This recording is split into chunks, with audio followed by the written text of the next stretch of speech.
Sir बताइएगा, विफाकी budget और इक्तिसादी सर्वे जो कि पिछले साल की कारकर्दगी कल पेश कर दी गई थी, कैसी रही पिछले साल की कारकर्दगी इस हुकूमत की, और आने वाले साल से क्या उम्मीदें हैं या क्या कुछ होना चाहिए, क्या बेहतर होना चाहिए? देखिए, पिछले साल से अगर शरह नमू देखा जाए तो जो हुकूमत का जो जो जो क्लेम है कि 2.6% या 7% बढ़ी है, वो भी कोई अच्छी कामयाबी नहीं है, वो कोई अच्छी कारकर्दगी नहीं है। और जो आम लोग कहते हैं कि 2.7 भी नंबर एग्जैजुरेटेड है, 2.0 या 2.1 होगा, तो उससे तो देखा जाए तो बहुत ही मायूस किन कारकर्दगी है शरह नमू के हिसाब से। लेकिन अफरात ज़र देखा जाए तो उसके अंदर कारकर्दगी अच्छी है। अफरात ज़र तो पाकिस्तान में कम हो गया है। पाकिस्तान में मईशत में स्टेबिलिटी आ गई है, लेकिन यहाँ पे क्योंकि गुर्बत बढ़ रही है, अनएम्प्लॉयमेंट बढ़ रही है, तो हमें जो ग्रोथ लानी थी मईशत में, जो मईशत के अंदर जो जान देनी थी, वो नहीं आई है।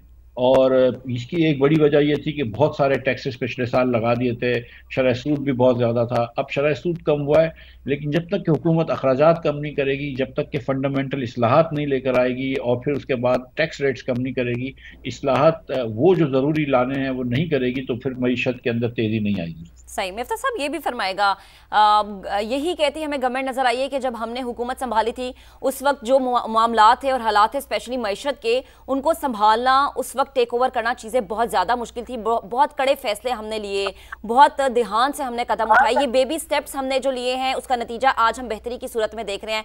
आप इस चीज़ से इत्तेफाक करते हैं? लेकिन जब अप्रैल 2022 में हुकूमत आई थी पीडीएम की, मैं खुद वजीर ख़जाना था, तो उस वक्त बहुत हालात बहुत मुश्किल थे, बहुत तकलीफ थी, और आईएमएफ से बड़ी मुश्किल से आईएमएफ को वापस लेकर आए। पेट्रोल और डीजल दुनिया भर में जो था वो $100 के ऊपर था। आज वो पेट्रोल डीजल जो दुनिया में उस वक्त $100 पर बैरल बिक रहा था, आज वो $60 पर बैरल बिक रहा है। तो आपका 40% रिडक्शन आ गई है उस कॉस्ट में, आपको बहुत आसानी हो गई है। इसी तरह गंदम की, कपास वगैरह की कीमतें कम हो गई हैं कमोडिटी साइकिल में, तो बहुत सारी दुनिया में आपको आसानियां हुई हैं। और उस आसानियों के बाद जब आज इस्टेब्लिशमेंट हुकूमत के साथ है, हुकूमत 5 साल का हुकूमत को वक्त है, अपोजिशन भी इतनी कारामद नहीं है, तो आज जिस किस्म की जो इस्लाहत करने की ज़रूरत है वो हुकूमत नहीं कर पा रही है। पिछले साल इन्होंने कहा था हम पेंशन रिफॉर्म्स करेंगे, नहीं किए। इन्होंने कहा था हम निचकारी करेंगे, नहीं की। इन्होंने कहा था हम राइट साइजिंग करेंगे, नहीं की। तो हुकूमत ने क्योंकि कोई इस्लाहत नहीं करे, लिहाजा हम तरक्की की तरफ या ग्रोथ की तरफ नहीं जा सकते। पाकिस्तान में गुर्बत बढ़ रही है, पाकिस्तान में भूख व अफलास बढ़ रहा है, बेरोजगारी बढ़ रही है, तो हुकूमत के जो करने के काम है वो नहीं कर पाई है।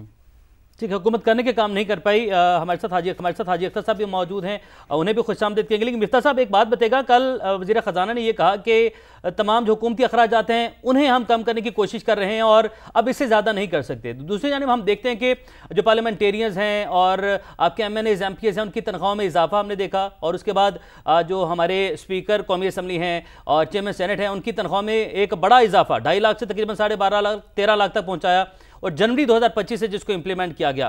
तो आप समझते हैं कि ये सही इक़दाम था हुकूमत का इन मुश्किल हालात में?